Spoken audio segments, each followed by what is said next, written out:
For the first equation, we decided to use the asymptotes y equals 5x subtract 3 and x equals 3 over 2. To simplify 3 over 2, we decided to put it in factored form, which will be 2x subtract 3. That will be our vertical asymptote, while 5x subtract 3 will be our oblique asymptote.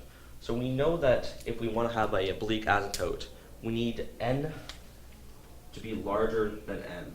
That will play in later.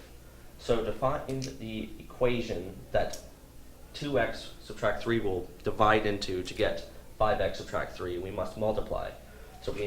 But we also need to have a remainder, otherwise it will be factorable and it will be aligned with a whole. So we would multiply this equation and we would get 10x to the power of 2 subtract 21x plus 10. So that will be our numerator, while our denominator will be 2x subtract 3.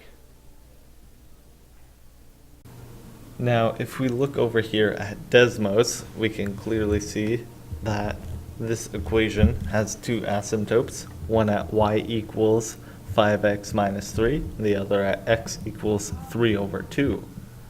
This equation is also the one where we artificially added a plus 1 on the end. So it would actually have asymptotes. If you still don't believe us, here we will move on to our equation where we did not have a plus 1, where it is still plus 9 at the end on the top.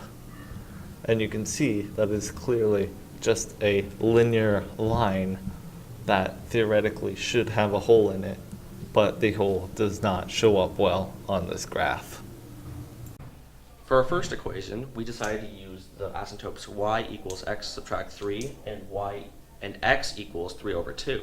To simplify that, we decided to put it in factored form, 2x subtract 3. That will be our vertical asymptote, while 5x subtract 3 will be our oblique asymptote.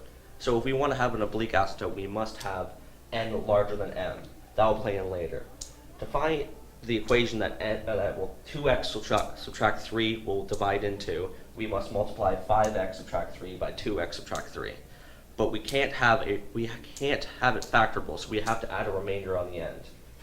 So once we do that full equation, we'll get 10x squared subtract 21x plus 10. That will be a numerator. And our denominator will be 2x subtract 3. And we know this is right because n is larger than m.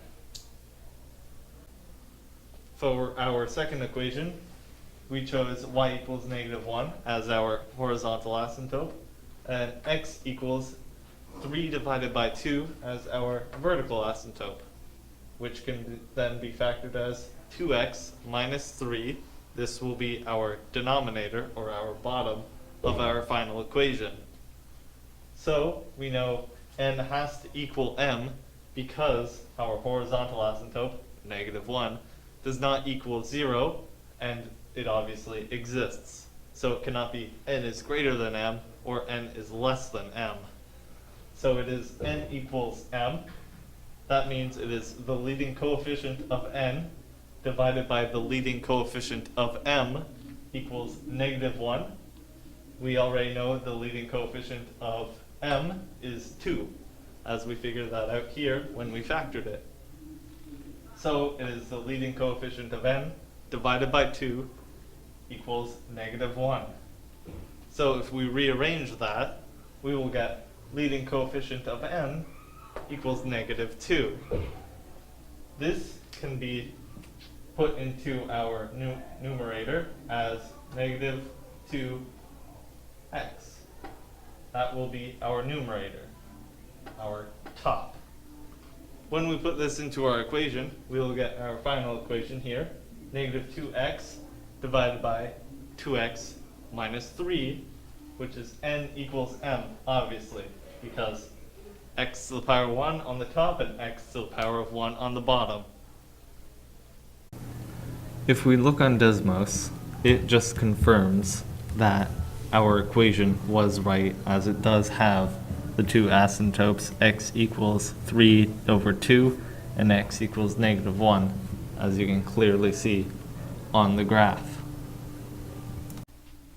And for our final two possibilities to create an equation, we have y equals 5x minus 3, an oblique asymptote, as you can tell by the x inside of it. and y equals -1, a horizontal asymptote. We know this is not possible because to have a oblique asymptote, n has to be greater than m to have, obviously, a horizontal oblique asymptote.